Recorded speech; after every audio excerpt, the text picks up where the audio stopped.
Good afternoon, Chi-Town. My name is Alicia Mercedes, and I have the honor of serving as NAACP's National Press Secretary. Thank you to everyone who has joined us today.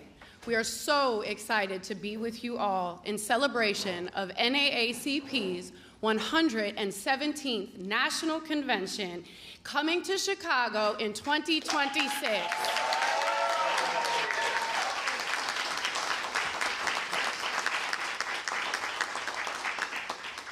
Before we get started, I just wanted to extend a special thank you to Norman. I'm not sure where Mr. Norman is in the room, but thank you so much for having us. So the speaking order for today's program is as follows. First, we will hear from the 57th Mayor of Chicago, the Honorable Brandon Johnson. Following Mayor Johnson, we will hear from Illinois State Governor, the Honorable JB Pritzker. Following the governor will be the president of the Illinois State Conference of the NAACP, Theodis Pace, NAACP National Board of Directors member and National Convention Committee Chair, Michael Turner. We will then have Deputy Director of the Illinois Department of Commerce and Economic Opportunity within the Office of Tourism, Daniel Thomas. Following Mr. Thomas, we will have Choose Chicago's Board Chair, Glenn Eden. We will then have the Metropolitan Pier and Exposition Authority's first Black woman CEO, Larita Clark.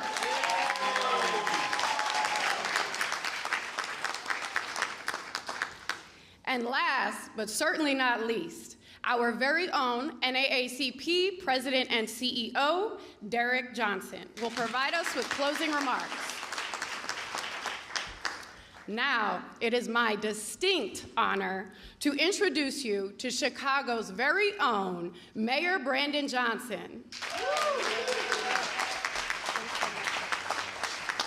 Thank you so much, and good afternoon, everyone. It is really, truly my honor that all of you are here today, particularly as we prepare for this exciting announcement. I want to thank Choose Chicago and all of our local Chicagoland NAACP chapters for their efforts in bringing the NAACP to the greatest freaking city in the world, the city of Chicago. For more than a century, the NAACP has fought for better opportunities. They've also fought for better outcomes for Black Americans. As the nation's preeminent civil rights organization, the NAACP is a network of more than 2 million organizers, community leaders who are ultimately building Black political and social power through advocacy, litigation, and civic engagement. And one of those individuals who is here today, I hope that I can dress like him in my second term, Judge Greg Mathis.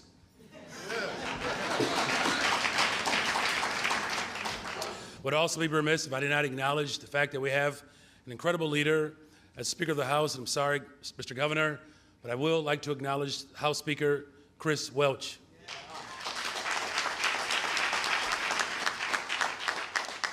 Every day, the NAACP fights for social justice and civil rights for Black people and ultimately to create a more just and equitable world.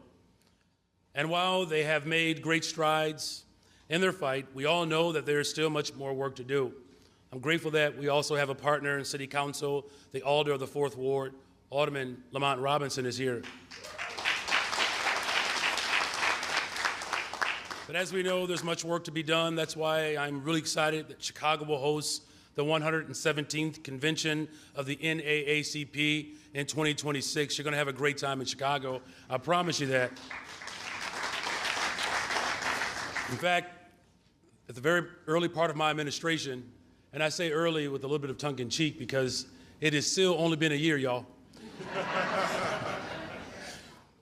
I went to the 114th Convention in Boston with the goal of hosting the NAACP right here in Chicago. And apparently it worked, like many of the things that I'm doing since I've been in office for only a year. The convention brings organizers, influencers, change makers, leaders, scholars, entertainers, creatives, and many more. Bring them all together to network and exchange ideas.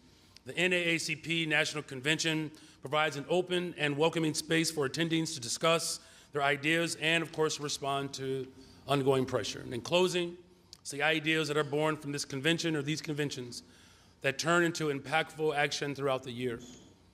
And it's these actions that will continue to uplift, empower, and support and protect the Black community, which ultimately provides liberation for all. So I'm very proud, of course, of the hard work of the NAACP, and with that, I'm also proud to now bring to the stage, I believe it's Governor J. B. Pritzker.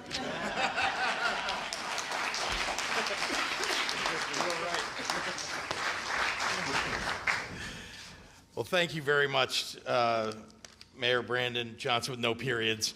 It is always a pleasure to be with you. It is honestly thrilling to be with you, particularly this afternoon for this occasion. I'm very proud of the work that the city and the state have done together to deliver the Democratic National Committee to the city of Chicago. But our partnership is delivering the best political convention this country's ever seen.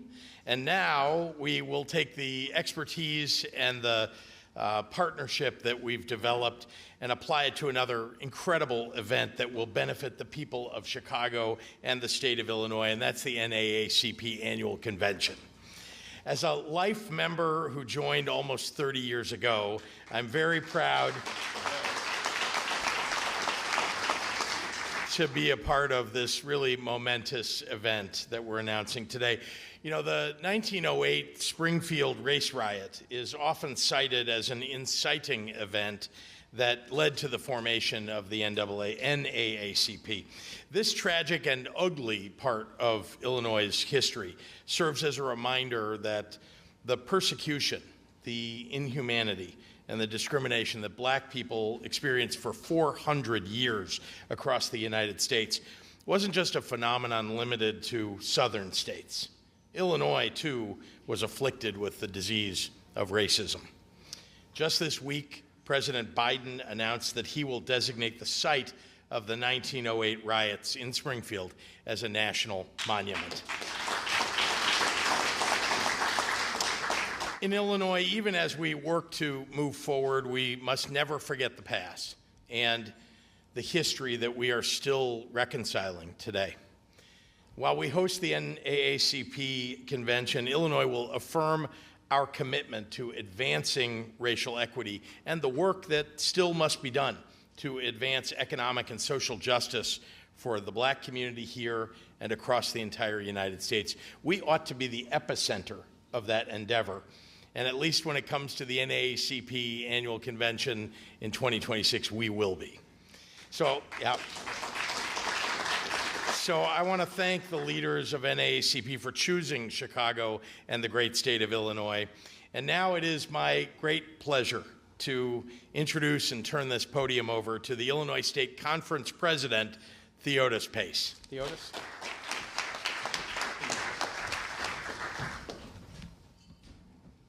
Good evening. My name is Theodis Pace, and I serve as the president of the Illinois State Conference of the NAACP. And with that, will all of the officers of the NAACP statewide please stand? President Brinson, President Neighbors, please stand. All NAACP members. We are proud to announce our ongoing partnership with Chicago Choice Initiative and the Illinois Department of Commerce and Economic Opportunity Office of Tourism as we prepare to host the 117th National Convention to be held here, the Windy City, 2026. Over the next 2 years, the collaboration will be instrumental in advancing our shared commitment to racial equality, civic engagement, and equity across the state of Illinois. At the 117th Convention, we will be engaged in critical discussions on these issues and advocating for supportive policies that drive meaningful changes. We anticipate welcome delegates from across the state, Illinois, Wisconsin, the Region 3, and participants in Chicago, where we will continue to fight for justice, equality for all. Following in the footsteps of Chicago heroes such as Ida B. Wells, Harold Washington, who dedicated their lives to the struggle of equality. I want to thank you. I want to bring to the podium our National Board member, Mr. Michael Turner, and also chairman of our convention. Thank you, Mr. President. Good afternoon. As said, my name is Michael Turner, and I proudly serve as a member of our NAACP National Board of Directors and chair of the National Convention Planning Committee. 30 years ago, the NAACP National Convention descended on Chicago, convening 40,000 Black Americans, including individuals like poet Maya Angelou, singer Stephanie Mills, and actor Danny Glover, and one of my heroes, baseball legend Hank Aaron. We even had the honor of hearing satellite remarks from none other than South African President Nelson Mandela. As we convened in 1994 under the theme of accepting the torch, no one could have predicted what was to come. While Chicago had already elected its first African-American mayor, who knew that it would become the home of our first ever Black president, Obama? Since 1994, we've most definitely accepted the torch, excelling our community to the highest levels of office, enacting the progressive change necessary to redefine the Black culture looks like. And now we join here today, just 4 days away from witnessing the first ever major party nomination of a Black woman for president. Yes. While we bask in the glory of our progress and look ahead for what's to come, over the next 2 years, the NAACP is excited to continue building communities in Chicago, engaging with our Black-owned businesses, and hearing from our long-term residents such as Norman, who has already extended a warm Chicago welcome by hosting us today.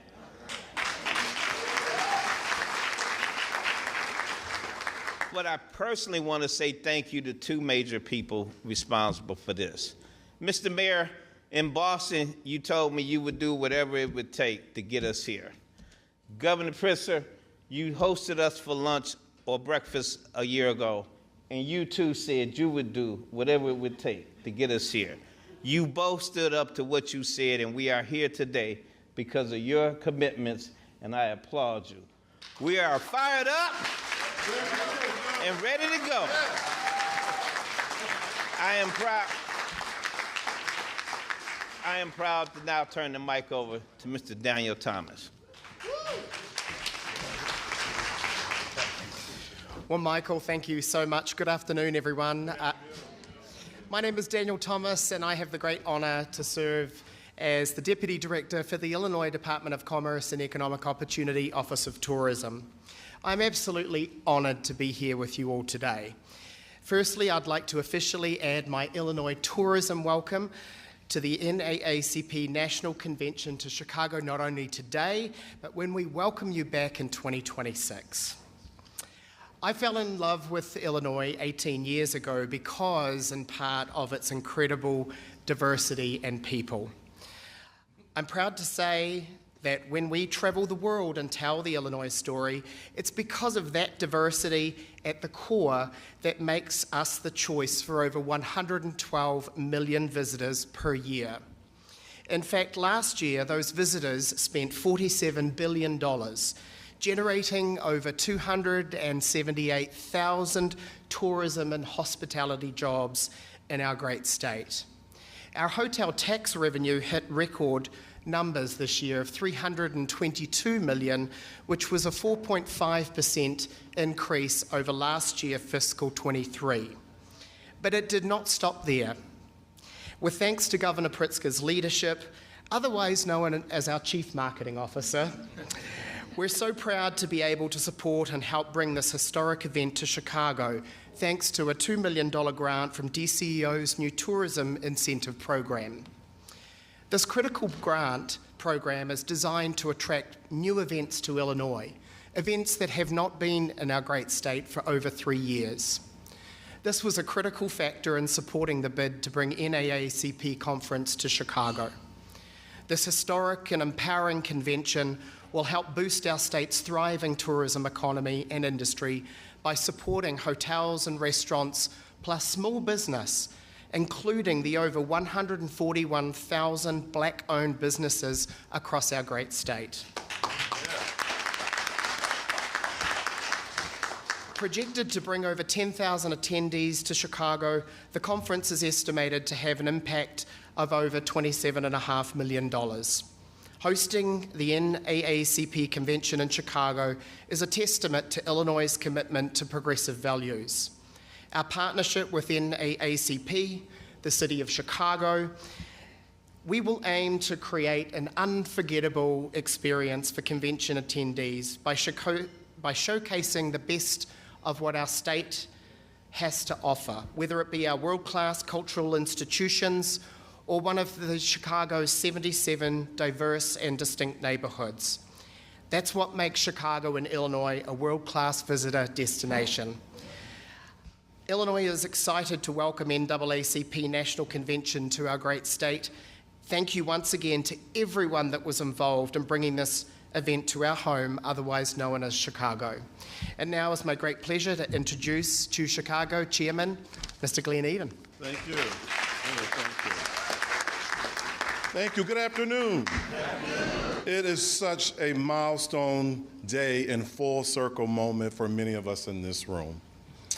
I had the opportunity and honor of attending the NAACP's board member meeting in DC, Washington, D.C. recently, where the board decided to select Chicago as the host city for the 2026 convention.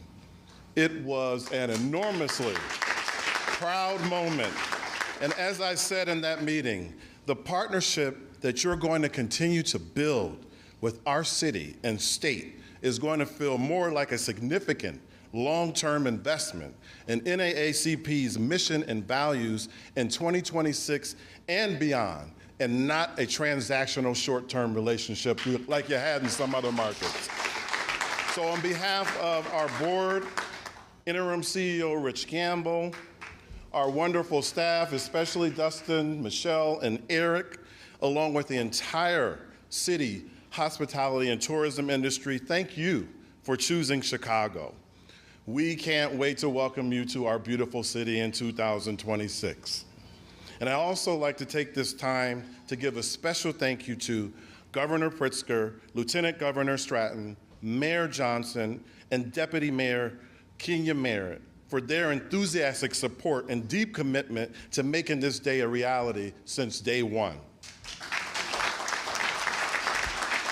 When the NAACP comes here 2 summers from now, you'll have an unrivaled experience in a city that knows how to deliver outstanding events. Just look at what we got going on right now with the DNC. Our city is rolling out the red, blue carpet this week. You know about that blue wall. And we'll do the same for you in 2 years. Your attendees will get that same unmatched hospitality and the accommodations, attractions, and amenities that make Chicago the 7-time best big city in the U.S. by Condé Nast Travelers, and we're working on that number 8 too. Not only will you experience a city and state that embraces the values of the NAACP, where people that look like me aren't just residents, but are prominent leaders who give back to their communities in so many ways, like many of all of you in this room. It's what makes and it drives our authentic approach to tourism and hospitality and will be front and center during your time in Chicago.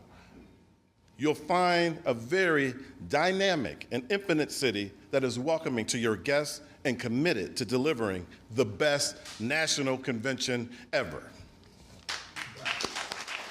Now, I am proud to introduce my friend, fellow Choose Chicago board member, industry trailblazer herself, Larita Clark, CEO of MPEA, owns the McCormick Place, which is North America's largest convention center.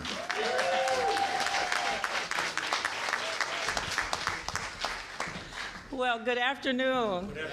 I'm so excited to be here. I too joined our group when we were in Boston, and it was an amazing time. Didn't know how it was going to turn out. They had us doing lots that we weren't expecting to do. But it was so wonderful to meet all of you, those that were there with us. I just want to let you know, they told you I am the CEO of the Metropolitan Pier and Exposition Authority, and many of you may be saying, what is that, you know? But first let me say this, I've been CEO for over 4 years, and I want to take a moment to thank our wonderful governor and mayor for entrusting 4, maybe 5 industries with me and our teams at Metropolitan Pier and Exposition Authority. Thank you. So the Metropolitan Pier and Exposition Authority owns McCormick Place, which, as Glenn said, is the largest convention center in North America, the Marriott Marquis Chicago Hotel, the Hyatt Regency McCormick Place Hotel, and the Wintrust Arena. So I am so thrilled to be here today, like I said, and honored to welcome the NAACP 117th National Convention to McCormick Place. We welcome hundreds of conventions, meetings, and trade shows each year to our campus. And as any parent knows, while you love all of your children, sometimes you might be particularly proud of one of them. Well, that's the case today. We value and appreciate every meeting and convention that comes to McCormick Place. However, I must admit that today we are particularly proud to have been selected to be your host in 2026. The values and mission of NAACP align with the values of our organization. MPEA's mission is to create economic opportunities for our community.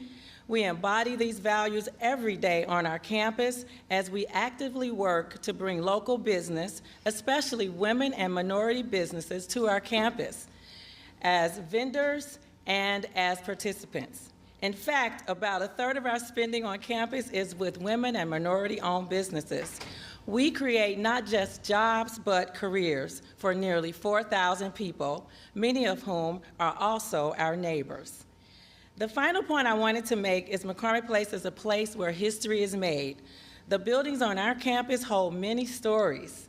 Tomorrow, as you know, the DNC is kicking off, and our teams are working hard to get ready for that. McCormick Place has hosted every president since John F. Kennedy, and hundreds of world leaders have been through our halls.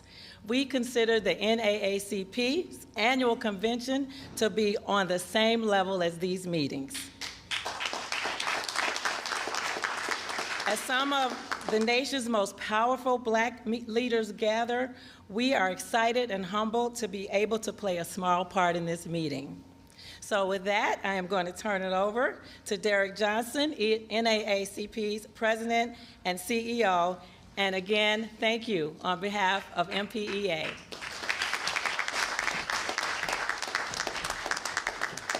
Good afternoon. On behalf of the NAACP, I would like to extend our thanks to Mayor Johnson, who I've actually known for over 10 years before either one of us had the titles we currently hold, and my hair was a lot blacker than what it is now. To Governor Pritzker, to Congressman Jackson, who I had the opportunity to spend time with on last weekend. I think he left out. To our friends at Choose Chicago, the Illinois Office of Tourism, McCormick Place, and current, and more importantly, future sponsors, we need your support. And all those who have made time to join us today. I want to acknowledge our staff who is here. If you're on staff at the NAACP, please stand. Let's give them a hand. This is our hard-working group.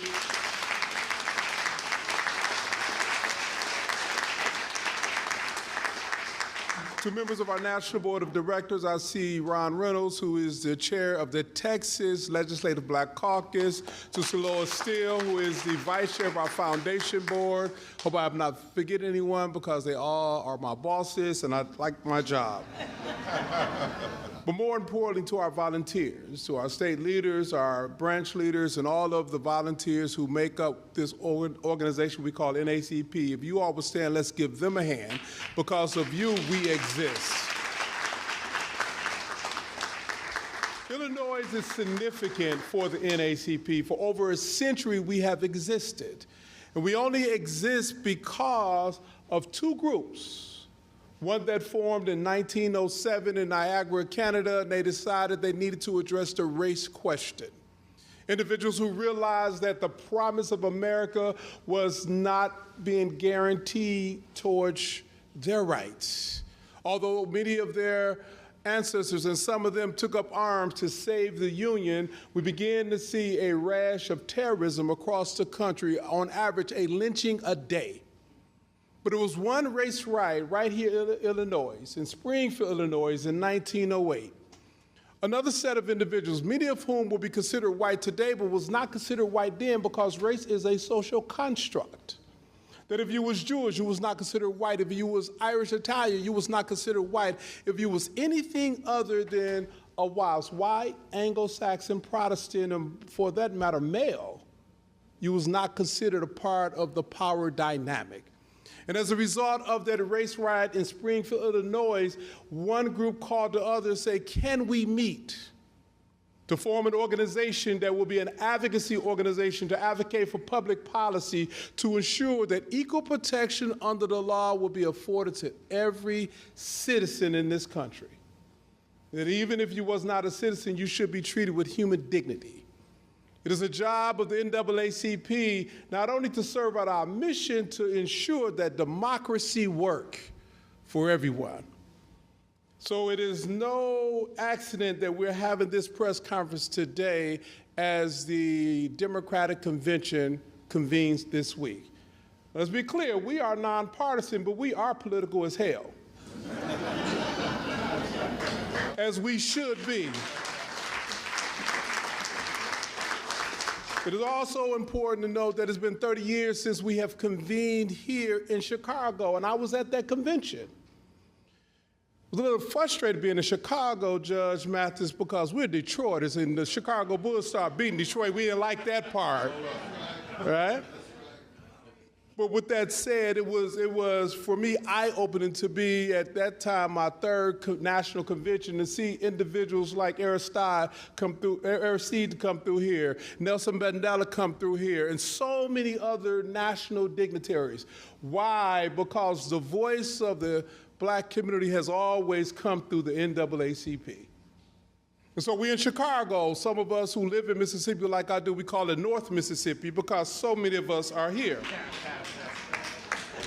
So many migrated here from the South looking for opportunities, looking for something that our Constitution promised to them. Some of them had to flee from the South, like Ida B. Wells. Coming here, we drove down Ida B. Wells Street, one of our founders of the association, and an individual that we recognize because the power of black women is undeniable.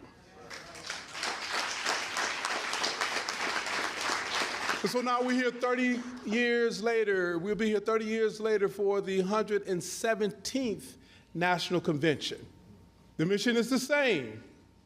The goal is clear. We must fight to make sure democracy works for all and that every citizen is treated with equal protection under the law, and every human being, regardless of their citizenship status, should be treated with human dignity. Let's stand together, let's work together, because we will win together if we do so.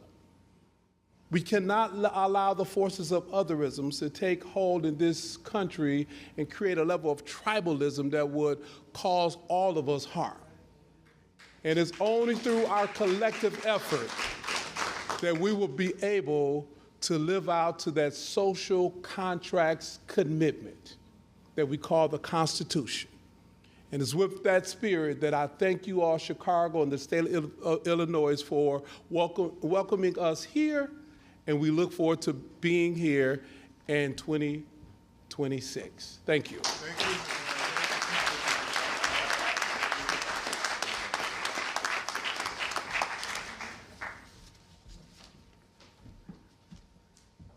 Well, thank you to all of our speakers, and again, thank you to everyone who has joined us here today. We will now begin our Q&A session. We're going to take about 10 minutes to answer any questions you may have. So if you are a reporter who has a question, please line up over here on my right-hand side, and we will proceed to the microphone here, state your outlet and your question.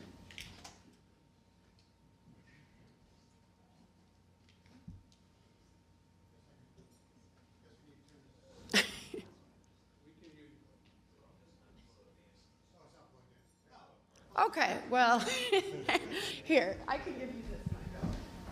Can they hear me up there? We can. Now everybody can hear me. My name is Craig Wall. I'm a political reporter with the City of Chicago. Kind of a two-part question, I guess, for the mayor, if we could, just about the importance of this, but also wanted to touch base about the convention. Mayor, what does this mean just to you and for the city? It's kind of a double win, if you will. We're getting the DNC and now getting this convention coming here in 2 years. Well, thank you for that question. And just for clarity, President Johnson and Your Honor, Judge Mathis, the wins that you did have, we had to send a West Sider to Detroit to make sure that you all got championships. Give them straight, Mayor. Isn't that right, Rufus Williams, West Side? That's right, Mark Aguirre, we had the 10-2. You know, look, this is an exciting time for the city of Chicago, the state of Illinois. You know, what this convention means for 2026 in NAACP, why it's so relevant at this moment. First of all, it does speak to the value system that we have in Chicago and Illinois. I mean, we are the vanguard for that which is just, that which is righteous, and that which is just. There's a long history, as you know, in the city of Chicago. The consciousness of the country was raised through the writings of Ida B. Wells. Reverend Jesse Jackson said, "Keep hope alive," which paved the pathway for Yes, We Can. So it's really just on par. Everything that is historic comes out of the city of Chicago, whether it's Carnegie Steel, the Model T, electricity came to life at the World Fair. So this is very much consistent, which is also, you know, in line with the DNC. Once again, the city of Chicago will be at the forefront as we launch this world into a new historic future with electing Vice President Harris and a former social studies teacher, Governor Walz. And that's just all, because we're connecting this back to the DNC. Obviously, the delegates who haven't already arrived will be arriving today. A lot of celebrations going on tonight, and then get down to business this week. What do you want those coming into town to really see and feel? And talk about your hopes for their convention? Yeah, well, I want them to experience and see the soul of Chicago, one of the most diverse places in America. But I also want them to recognize that this is the best place to do business. Since I've been in office, first 15 months, $20 billion of investments with the work of Governor Pritzker and the legislature. We have quantum computing come to the southeast side of Chicago. It's a multi-billion-dollar investment. Yeah.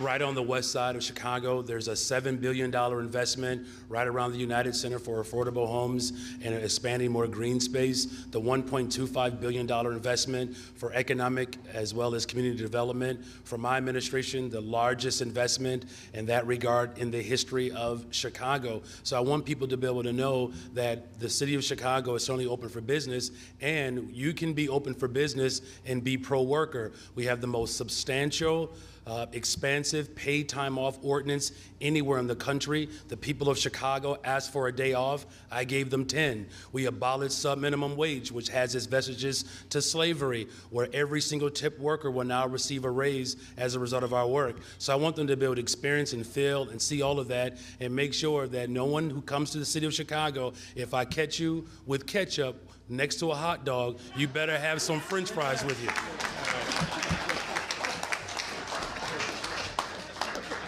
Thank you, Craig. We're going to move on to the next question. I'm sorry. Sure. Governor, would you like to take a question? Happy to. Governor, could you just, here we are on the eve of the convention, you've all been preparing this for more than a year, 16 months maybe. Can you just speak to your feelings and how, if you feel like Chicago is ready safety-wise and if Chicago is ready for what is going to be a big week for Democrats? Yeah. Well, it's a big week for the country.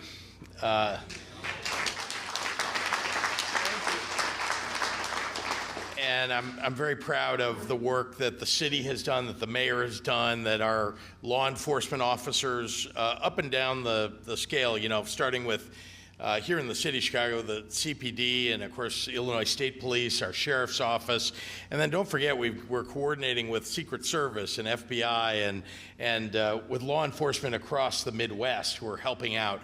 So I'm very pleased with all the coordination, the planning that's been done for almost a year and a half now to make sure that this is going to be a safe and secure convention. We've got, 4 really great days ahead in the convention hall and also outside the convention hall because, following on what the mayor said, we have so much to be proud of about this great city. And one of the things we have to be proud of is the people of this city are good and decent and honorable people.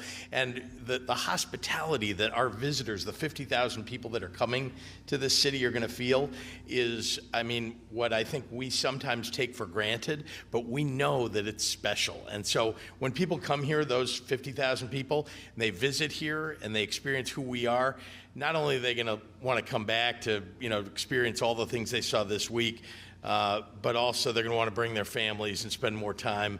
And I think that's great for not only our people, but also our economy. Yeah.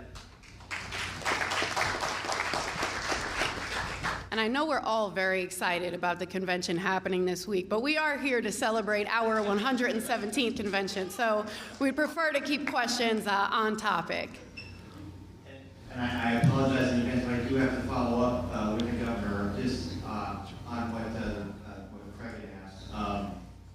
We've gotten word that there are about 150 or so National Guardsmen and women that have been called to be on standby. And Governor, you said in the past you did not think that this event would need the National Guard. Can you confirm that they are here on standby and what changed and led to that decision? Yeah, I'll try to be quick so we can get back to on topic. But I've never said that we wouldn't have any National Guard.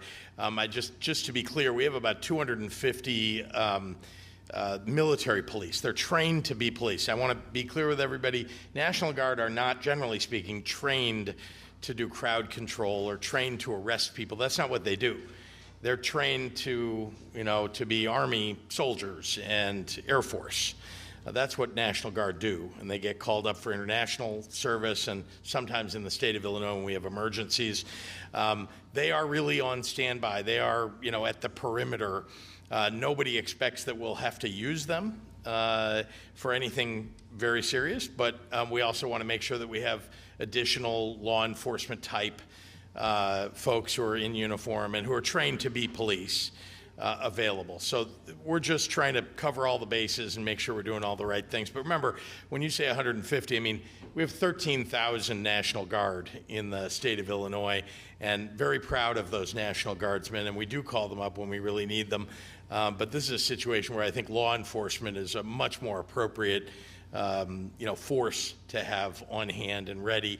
And again, the federal government is very much involved in this endeavor. This is a national security event, they call it, because we get the president, the vice president, and a lot of other dignitaries around. So we're glad to have their assistance, and I feel very good about all the plan that's been put in place. Any on-topic questions that we can take? Okay, so we only have about 5 minutes left for questions. Please, if you have an on-topic question, move towards the microphone. If you don't have an on-topic question, we're going to have to skip to the next reporter. Yeah, hi, it's a cool real bad, the Chicago Defender. I'm on topic. Great, great. So many African American families live in northern cities like Chicago and other places. Why does it make sense to have an NAACP convention here strategically, even logistically and historically? African Americans, we are in all 50 states. The NAACP, we have a strong presence in 47 states. And so wherever we are called to convene, hold our conference, we consider. And so although we had an in-migration of African Americans to the north, now we're beginning to see some African Americans move across the country. And that's a beautiful thing because we make up all walks of life. We participate in this economy. And as an organization, we respond to our members. So as the city of Chicago reached out, the state of Illinois decided to support, this was one of the many locations we considered. And so we look forward to convening here in Chicago because Chicago is a historic city. It was founded by an African. And so we should always understand the significance of our history and not run from it because people move away, run to it so we can really elevate the important contributions that we've made not only to this city but to this country. And just real quick, just to that note, there are almost 3 million people in the city of Chicago, of which a third of them are black. So this notion, this idea that black folks are fleeing the city of Chicago, it's not accurate. In fact, are there things that we have to do, of course, to ensure that black families in particular have stability? Well, that's why the NAACP is coming to the city of Chicago to have these discussions, not just about the city of Chicago, but cities across America. You know, the larger dynamic that we have to address is that it's becoming increasingly more unaffordable to live in major cities. The fact of the matter is, as our economy continues to grow, the NAACP has a long history of ensuring that black folks in particular participate in a growing economy. As I said, $20 billion new investments in the city of Chicago through airlines, quantum computing, and the like. So black folks, we're still here, and we're here to stay, and NAACP is going to ensure that black existence maintains throughout this entire country. So thank you. Thank you. We'll be taking 2 more questions. Thank you. Good afternoon, everybody. Good afternoon, ladies and gentlemen. Carl West, publisher of TVTV and Public Actions Media Company. This question is for the NAACP leadership, primarily the president.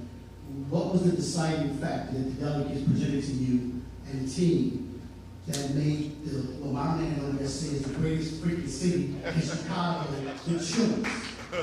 Well, you know, we have a committee that review proposals, and the proposal from the city of Chicago stood head and above the proposals. There was nothing more than a great presentation, a great story, and the historical nature that the state of Illinois and NAACP share. Nothing more, nothing less. They presented the right proposal, and we said this makes sense for us.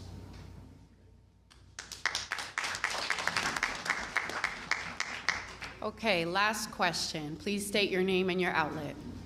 Rufus Williams, WVON. Thank you so much for the historical walk through the beginning of the NAACP. But thinking about the fact that it took place in Springfield, and it happened as a result of lynchings that were there, it brings us back to the issue of Sonia Massey, who was killed right there in Springfield recently. So it brings me to the question of what are the priorities of the NAACP currently, and how do you address those kinds of issues, because it is, in fact, a modern-day lynching which takes place more than 100 years after the time. Right, so we were one of the first organizations to support the George Floyd Police Reform Act. Had that act passed, that officer would not have been serving with any law enforcement position, because in that act, there would have been a national registry of police misconduct. This is an officer who commit harm and go agency to agency. That must stop. Our job is to push for public policy. And so as we look at whether it's health care, police conduct, access to affordable housing, that's the work of the NAACP. So as we convene here in 2026, we will be addressing those public policy issues we can impact. In 2020, the black vote turned out. What we begin to hear is we need to close the racial wealth gap. So what we started doing as an organization is saying, the pathway to do that is home ownership. But you cannot get to home ownership if your income-debt ratio is too high. Well, what are the two things that's causing harm? Student loans and medical debt. And so we launched a campaign to do away with student loans, and we also recognize that the largest employer of African Americans in this country is the government, federal, state, local school districts. And so there was a provision that was adopted when President Obama was in office called the Public Service Loan Forgiveness Program. It needed to be tweaked, and as a result, millions of Americans have had their loans completely wiped out, particularly teachers, federal employees, and law enforcement officers.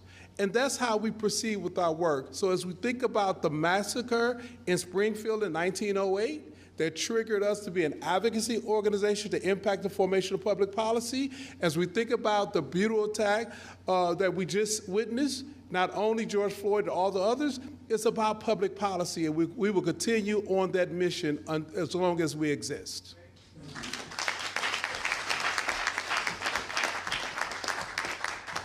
Thank you so much, and thank you to everyone who has joined us today, our esteemed leaders, our board members, our state conference members, our partners at Choose Chicago and McCormick Place. I know the convention is 2 years away, but we're so excited to work together over the next 2 years. So just a reminder that our 117th National Convention will take place between July 18th and 22nd, 2026. Until then, we look forward to keeping in touch with all of you. If you have already been in touch with myself or a member of our team, please don't be a stranger. You can always reach us at communications@naacpnet.org. Again, thank you so much for joining us, and please stick around for some refreshments and light bites.